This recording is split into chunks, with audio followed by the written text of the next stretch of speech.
Salut à tous et à toutes, c'est Pierre, j'espère que vous êtes au taquet. Aujourd'hui, je vous propose qu'on aille découvrir la récente nouvelle mise à jour de Magnifique AI qui a introduit le modèle Mystique V2.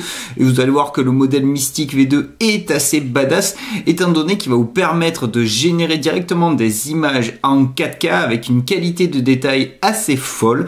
Du coup, installez-vous confortablement et c'est parti pour une vidéo sous le signe de Mystique V2. Allez, let's go! Allez, comme là, on commence en douceur avec un petit tour du propriétaire dans le cas où il y en a qui connaîtraient pas encore Magnifique AI, mais franchement, c'est ultra connu. J'ai fait un max de vidéos dessus. Donc, de base, c'est sorti fin 2023 avec un upscaler. Au début, c'était juste un upscaler, mais c'était l'upscaler qui a totalement cassé Internet parce qu'en ligne, on n'avait pas l'équivalent de cet outil-là, c'est-à-dire un upscaler qui, en plus de pouvoir agrandir la taille, halluciné et rajouter énormément de détails. Donc, il a fait très mal à de grande marque et encore à ce jour il fait partie des meilleurs upscalers en ligne, si ce n'est le meilleur, sauf qu'ils ont rajouté pas mal de fonctionnalités. De toute façon, no stress, si ça vous intéresse, je vous mettrai le lien des différentes vidéos que j'ai fait sur Magnifique dans la description. Donc l'upscaler est encore à ce jour très fort, mais au fur et à mesure des mois, ils ont rajouté des fonctionnalités et donc ils ont rajouté un système de style transfert. Le concept est très simple, vous avez aussi une vidéo dédiée dessus que je vous mets en description. C'est que vous allez mettre une image en entrée, une image de référence et vous allez totalement changer le style de votre image et ça marche diablement bien. Franchement, vous pouvez vraiment changer. Là, c'est l'exemple classique où on va passer d'une saison à une autre, mais aussi il y a d'autres exemples typiques où quand vous voulez passer d'un sketch à un rendu réaliste, ça marche aussi très bien. Ça, c'est une fonctionnalité que l'on retrouve dans beaucoup d'IA, mais c'est cool de l'avoir directement dans Magnifique. Et ensuite, ils ont rajouté, il y a quelques temps, un système de relight. Le concept est très simple. Vous prenez une photo d'un produit, d'un personnage, de ce que vous voulez, vous la mettrez en entrée en fait, donc là c'était la photo de ce sac, et ensuite ou vous tapez un prompt, ou vous mettez une image de référence, ou vous mettez un système de light map. Pareil, je vous inquiétez pas, j'ai tout montré dans la vidéo que vous aurez dans la description, et ça change la donne, parce qu'à la main, pour faire ça dans des logiciels de retouche photo comme Photoshop ou n'importe quel logiciel de retouche photo, c'est des choses qui demandent du temps, parce que là on va directement mettre en avant l'objet dans n'importe quel environnement. Et le petit nouveau, il est là, c'est qu'ils ont rajouté le modèle Mystique qu'ils ont renommé V2. Donc pour rappel, j'avais déjà fait une vidéo sur le modèle de Mystique parce que Freepik et Magnifique se sont rapprochés. Je vous avais mis la news de toute façon avant l'été.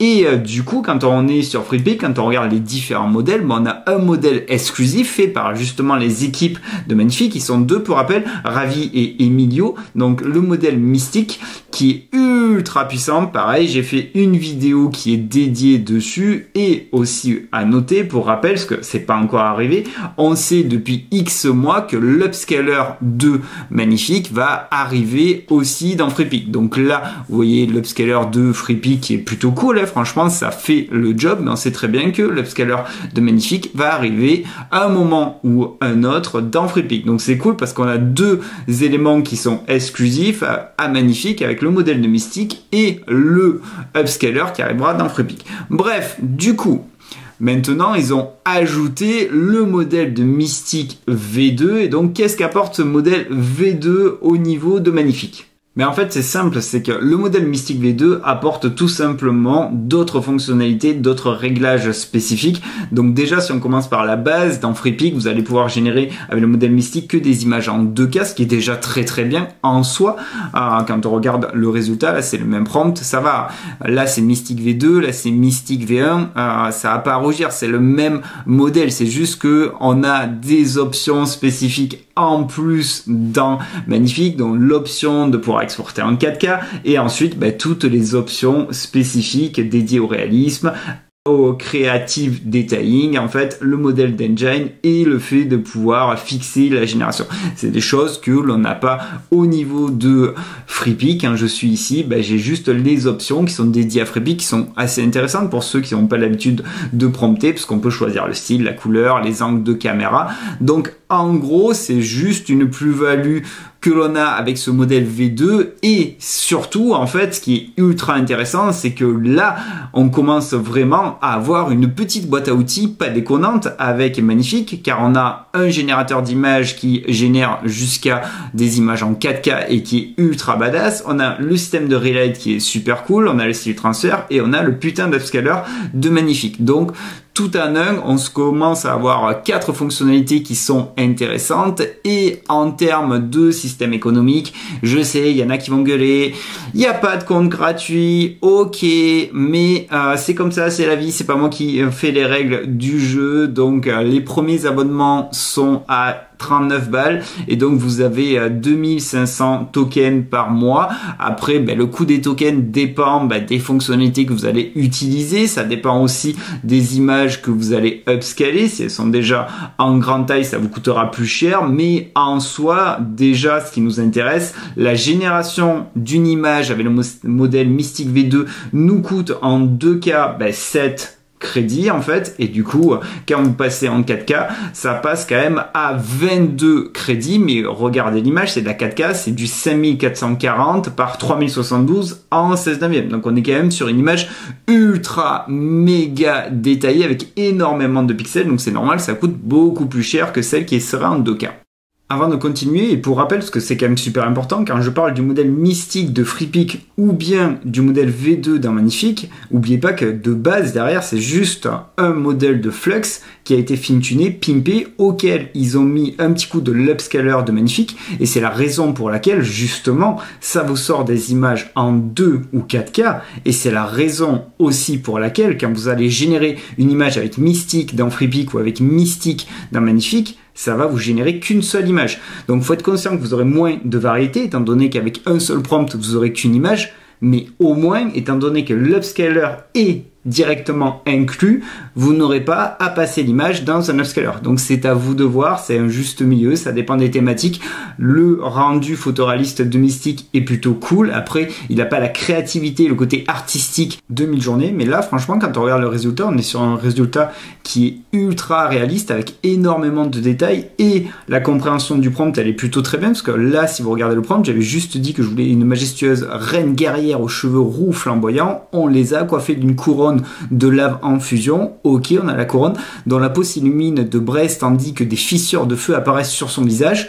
Donc on a des trucs sur son visage, on n'a pas forcément deux fissures, mais sur le même prompt avec une image précédemment qui m'avait fait, on en avait.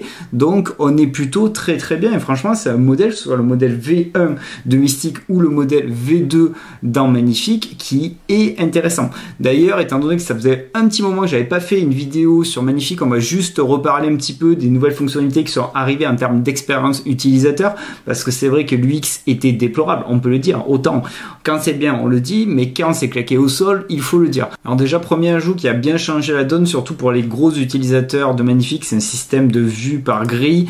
Ça c'est plutôt très fort, ça nous permet de retrouver très facilement les différentes générations avec les fonctionnalités. N'oubliez pas qu'il y a un code couleur qui est dédié à chaque fonctionnalité. Donc le modèle V2 de Mystic c'est le vert, le modèle de Relight c'est le orange, le style transfert ça sera le violet et l'upscaler classique c'est le rose. Donc c'est intéressant parce que ça nous permet rapidement de trouver. On n'a pas un système de filtre encore où je pourrais dire ok, montre-moi toutes les générations faites avec Mystic, montre-moi tous les upscalers, mais comme vous pouvez le constater, ouais, des images générées avec Mystic, j'en ai généré beaucoup et franchement ils se débrouillent très très bien dans n'importe quel type de thème divers et varié. Donc ça, en termes d'expérience utilisateur, c'est bien parce que comme je vous dis, avant on n'avait pas le système de grid et franchement si vous voulez retrouver une créa que vous avez téléchargée, vous avez plus sur votre ordinateur, pour descendre c'était un petit peu complicado quand même. Au niveau de l'utilisation, franchement si vous êtes déjà un utilisateur d'Autreia, vous ne serez pas paumé. On a ici l'endroit pour mettre en place le prompt. Donc là je dis juste que je veux une fashion photographie, un portrait d'une femme qui porte une doudoune faite de sushi et d'éléments de gingembre et de wasabi. On se fait plaisir, je vais voir ce qu'il est capable de faire avec ce prompt là. Et pour avoir un côté classe, j'ai dit juste éditorial photo dans le style de Vogue Magazine et le petit réflexe de Canon EOS R5. On lance la génération et comme ça nous on va s'intéresser aux réglages. Donc ici le choix de la résolution 2 ou 4K. N'oubliez pas qu'il y aura un impact en fonction du nombre de crédit qui vous sera consommé. Ensuite, ici, on a la plupart des formats que vous pourrez avoir besoin, donc ça, c'est plutôt cool.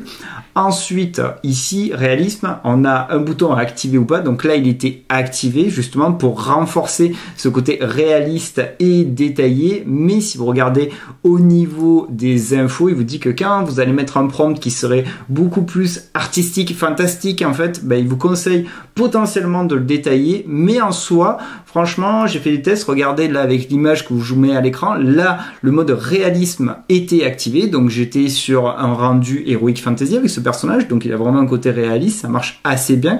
Et quand je vous montre ici le même prompt avec le réglage qui est désactivé, on a un côté qui est un peu plus rendu 3D, mais 3D réaliste, donc à voir, à tester, ça dépendra franchement du prompt que vous allez utiliser, mais en soi ça marche bien. Donc là il a généré directement l'image, comme vous pouvez voir, le rendu et le cachet réaliste qu'a Mystique, que ce soit le modèle 1 ou le modèle V2, est quand même hallucinant. J'ai vraiment une doudoune faite de sorte de sushi, tant bien que mal. Je voulais voir comment il allait gérer ça, mais on voit que c'est potentiellement de la nourriture. Et au niveau du visage et des détails, on est plutôt vraiment très bien. Allez, on continue au niveau des réglages. Donc, Creative Detailing. Donc là, de base, la valeur sortie d'usine est de 33%, et ce qui est bien.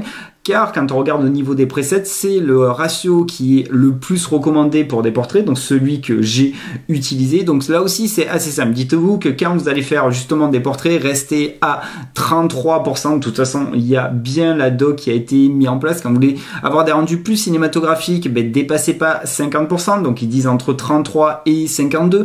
Quand vous voulez faire tout ce qui est animé, restez entre 30 et 50. Et quand vous voulez avoir vraiment des rendus dédiés à des architectures d'intérieur ou d'extérieur, là c'est là où vous pouvez taper dans les 80.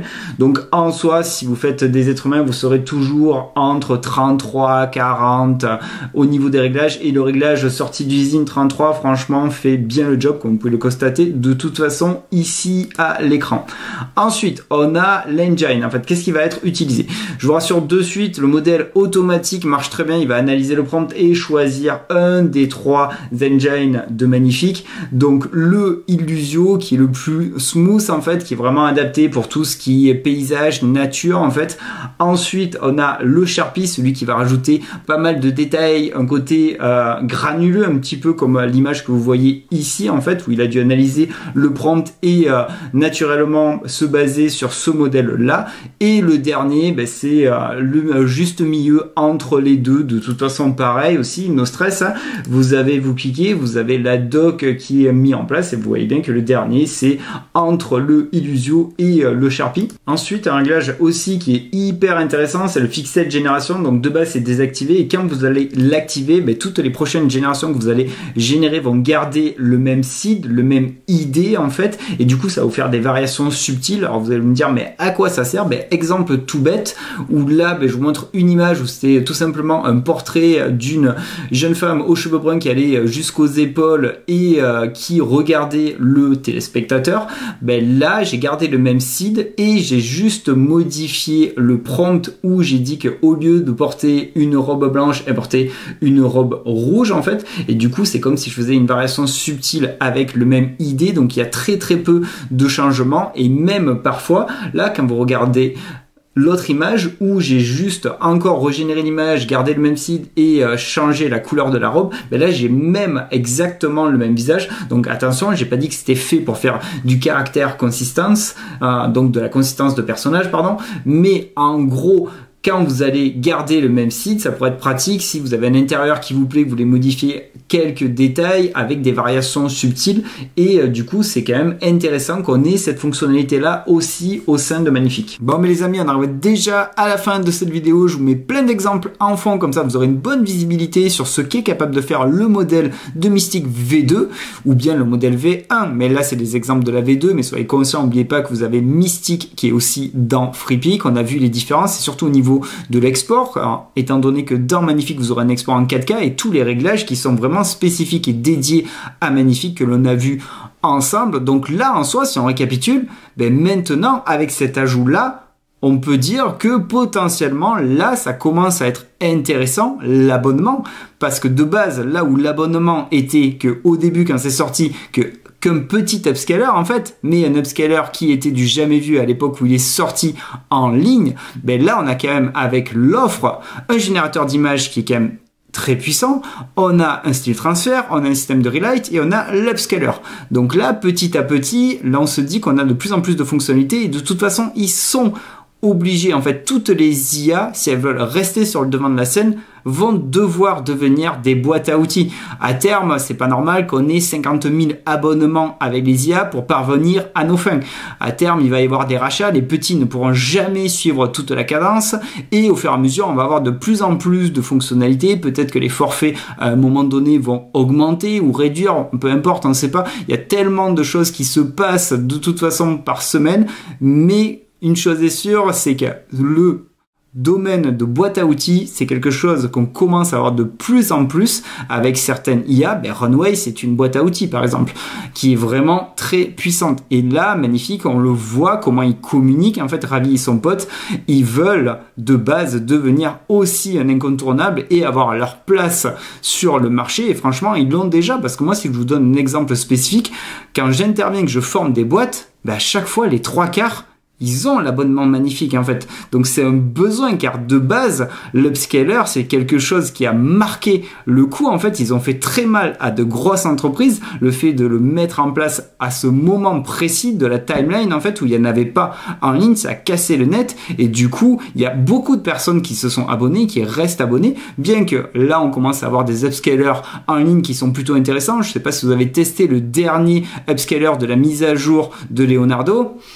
Si vous ne l'avez pas testé, allez tester ça parce que franchement, il n'a pas à rougir de ce qu'est capable de faire l'upscaler de Magnifique. Bon, dans tous les cas, j'espère que cette vidéo vous aura plu. Dites-moi ce que vous pensez de ce modèle de Mystique V2. Est-ce que vous l'utilisez, que ce soit dans Magnifique? Est-ce que vous l'utilisez dans FreePic ou est-ce que vous utilisez Flux en fait? Vous avez fine-tuné Flux. Dites-moi justement si vous êtes plus sur tel type de modèle par rapport à d'autres. C'est intéressant aussi d'avoir votre avis dessus, mais dans tous les cas, c'est une belle marque. C'est un bon modèle et comme je dis là ça commence à être crédible le système d'abonnement. Si vous voulez louper aucune autre vidéo, c'est facile hein, la petite cloche des familles, vous savez qu'avec les IA ça bouge beaucoup et moi je priorise en fonction des news, des vidéos que je vous publie. Et si vous voulez aider au développement de la chaîne, aider à forcer l'algorithme à mettre en avant la vidéo, c'est pas compliqué, vous likez, vous commentez, vous partagez, je compte sur vous les amis, comme ça on va s'approcher enfin de ce putain de cap des 10K et tout exploser.